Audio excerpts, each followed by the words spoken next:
Hello everyone, welcome to today's video. Now today we're going to continue with the power rankings and we are going to be talking about the Guangzhou Charge. Now if you haven't seen the previous one, which was the Boston Uprising, I will leave a link to that in the description and also the card, in the card on the left. Today we're going to be talking about the Guangzhou Charge. And just for a prior note, I'm recording this in fucking February. Some might be in March, but mainly February. If stuff does change, I will obviously make an update on that. Probably around maybe the 15th or 16th of April, which is when the Overwatch League starts. So let's talk about the Guangzhou Charge this time. This is gonna be the first team in APAC that we'll be talking about, and the roster looks pretty decent. So if we look at the DPS lineup first, we have Eileen, Callie, My Callie, and Choi Sewan. I'm very confident I've had all these three players. We already know that Eileen is a great player. I was looking through Twitter when the Nexus Cup finished, I think it was the Shanghai Masters Invitation, whatever it was. Callie he was nutty as fuck. People were praising him. Choice that one, I don't really know because I didn't watch it, but I think he'll be a pretty good player. Even though I think he was from Oz Gaming if I remember correctly. But I think it's mainly going to be mainly a Chinese lineup of Eileen and Callie as the roster. I don't know what choice. I think Troy One plays Hitscan. No, never mind. He plays Projectile. So Genji, Pharah, Doomfist, Ekar, and Junkrat. So that basically means that Eileen will definitely stay. Well, so Callie will definitely stay. Eileen will be a Projectile because I think he's a Projectile player. Mainly, yeah. He can also play some hits games as well. But I think will definitely be Callie and Eileen, just because of how good those two are. And Choi Sewan, I think it'll be a pretty good backup, just because he just isn't better than those two, than Eileen and Callie. Next up, support Kareev and Mandu. This is definitely an upgrade compared to the last one. No offense to who was like Chara and Shu. And it's a Wuye as well. Well, Shu's already great. Chara was a bit lackluster, if I remember, if that's an easy way to say it. But I think it was a bit inconsistent. He did try really hard just to, be a game leader, be an idea, be a captain of the team. Didn't really work out that well. But he's now taken to a coach role, which is really good for him. Shu we already know is great, but Kareev and Mandu, oh, that's gonna be one scary line. And we already know how great Kareev can be, mainly on the Ana. Mandu, we didn't really see that much of him last season in NYXL, but that's just because Anama was just that fucking good. And so we didn't see him that much, but yeah, I think he mainly does play Lucio. He might be a little bit lackluster, but I think he'll be alright. The pressure will be definitely on him. Now the tanks one is a very interesting one, and I just think the tanks are the main problem here. They have Rio, which Rio is a great main tank. We have Krong, who's very good. I'm just confused with why the fuck they're saying Jaihan. Jaihan is mainly a Hammond specialist. London did use him a little bit last season. He did do pretty well that time. I'm just confused on why they signed him and what the fuck they're gonna do with him. And also the reason why I think they are the weakest, it's just yes, they Rio and Krong, they are already great players.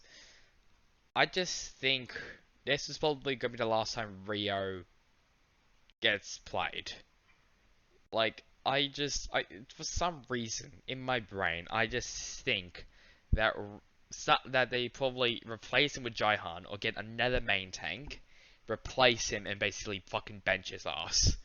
Because he did well last season, I will admit, he did do very well last season. I just think that this might be the year for Rio. Might be, but it's just something in my head. I just think that something very bad may happen to Rio, and he will get benched, and Jaihan will play him. Will be played instead of him. It's just something in my head. That's all. I'm just like, I don't know what to I just don't know what to do. really. But we all know how good Krong is. Krong's a great, great player. Alright, so I think Johan does mainly play. Yeah, he does play main tank, so it will be some challenge there for the main tank position alongside Krong in the off tank position. But it looks like a very solid roster for the APAC region. It's very, very, very solid. Would I consider this as like A tier team in APAC? Not really. I think that's like a very high B tier. But we'll get to the power rankings first, like later. We'll then now talk about the coaches. So the coaches, they have three coaches. They have Arachne, who was formerly from the Shock. Damon, who was formerly from Element Mystic, who was also formerly a player for the Shanghai Dragons, and Neko, who was formerly from O2 Blast, now, and who was also formerly a player from Boston and Toronto. Now he is an assistant coach. I'm very excited to see how well they go, because Arachne, we don't know how great he is. He was formerly from the Shock. He can definitely bring the experience of winning to this team and definitely make them do really, really well. Damon, he has some experience of winning, obviously from Element Mystic, and apparently, according to Hell of Thoughts, when it was leaked, the team was very, very impressed of how well they both went in the trials for coaching. So I'm really, really excited to see how well they go as a whole in the coaching stuff. So I definitely trust all those three. Definitely do. Now for like upgrades, I think I kind of already talked about them in the supports. Kariva Mandu, obviously, yeah. For DPS, so we talked about 2020, so last year. Eileen, Callie, and Choi Semwon. I'm sorry to say this, but they're definitely better than last year. No offense to Nero, Happy, or even Crystal, who didn't even get playtime and probably wants to practice. I just think this is just a far much better DPS lineup. Just because I can just see the potential of Callie popping off in all of their matches, and I'm just gonna say this. I think he's a contender for Rookie of the Year. I'm gonna say it. Callie is definitely a contender for Rookie of the Year. I don't know about Choi Se-won, but Callie's definitely a contender for Rookie of the Year for this season. Definitely, hands out, definitely. It's just something about it's probably just like how well he plays. He over mainly like the Widowmaker. He can also flex onto the Farah, to the Echo as well. Sombra, Ash. I just think I'm just praising him. I just think he's going to do super well this season. Definitely a Rookie of the Year contender. Probably with some other players as well. But Callie definitely a top prospect for Rookie of the Year. Sorry, kind of already talked about supports. Actually no. Let me rephrase, because I think I said their supports were really good. I think they're like almost the same level.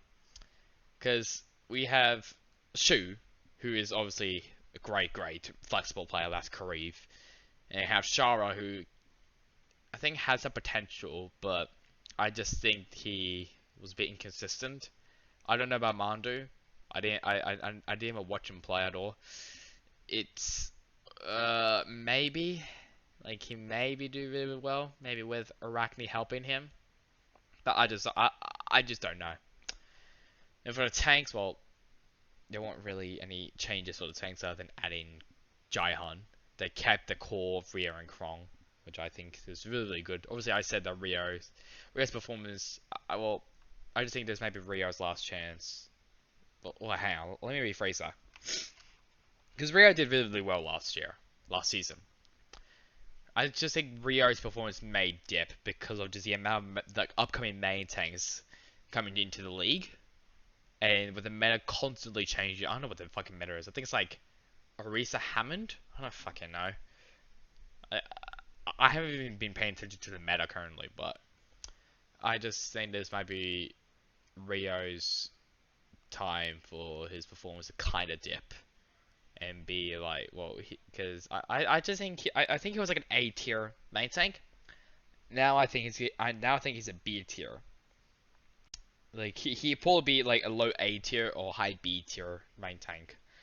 That's how far I think he's gonna drop. Even like if he drops like that far down, like a Muma, he's gonna be like a fucking C tier.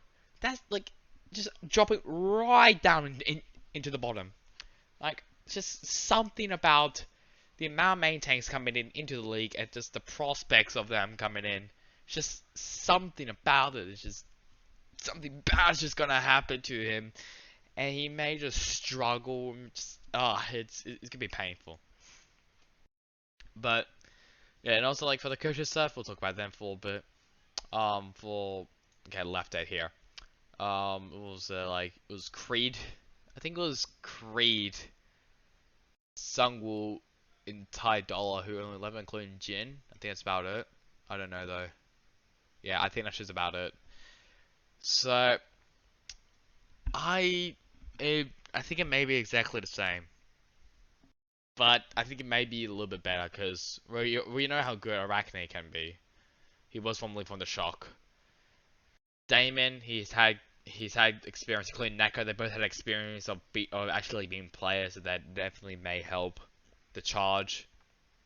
And Damon can they can also be coaches for like the roles. Damon could be a pretty good coach for DPS. May help Choi Sewon or Kali, just helping them like get up. And then Neko could be a great coach for the supports, like helping Mandu, helping with his Lucio, and Kariv helping him with like some other characters as well. It's just the main tank may be a little bit left behind there in that department, but I think it's a pretty solid coaching staff. It's a it's a good building block for this team for this season. Anyways, we're not gonna put them into their power rankings, but firstly, I just want to say that the first match is up against the basically the APAC champions of the Shanghai Dragons. That's what going to be them up against in the first match. And oh boy, that's gonna be a good one. Um, Obviously they did take they did take a tournament away from them. Um, but it's gonna be a little bit of a rivalry there. And I think I think they were also very very close in the Shanghai Masters, right? Yeah, 3-2.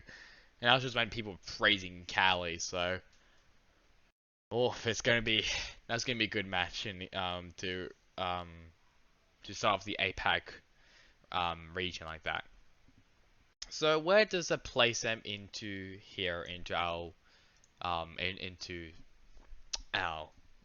into my power rankings? So we're first gonna be looking at the APAC region here. It's gonna be very very difficult. Actually, no, hang on, let me make a change. That's better. So Guangzhou. Oh damn. I think the APAC region is going to be the most competitive as it has been for a very very very long time. And I just think with the amount of pretty good teams in the APAC region, they're definitely mid of the pack. I just think they're mid of the pack. So there's six players. So there's six of them. I probably put them. It's gonna be either third or fourth, either here or here, because it's just very hard to different and to differentiate all these teams. We already know who's gonna be top two. We already know that, but I'm not gonna get to say who it is. We already know who. It's just the mid pack and bottom down other than the Valiant. It's just bottom down. That's gonna be the toughest. But for now, because I will be changing this when it gets closer to the season, I will put them fourth place. I will say them in fourth place. If I think they are better than a team above them, I will move them up. But Guangzhou is definitely a threat for APAC, and definitely a threat for the whole region. Now you can't really see my power rankings. I will probably put them up in another video. But currently I have Boston Uprising 16th. My opinion for the Guangzhou Charge, I think, in my humble opinion, they are going to be 5th place. just like in just like the APEC, I will obviously change some stuff in the actual power rankings and the power rankings on here. So I'll be changing this, and we'll also changing stuff on my phone, which will be soon on the screen of yours. So yeah, that'll be good. So but now with the Guangzhou charge done, we finished with the Guangzhou charge. The next one, it is another APAC team of the Chengdu Hunters. Oh damn. So tune in then where we talk about the Chengdu Hunters.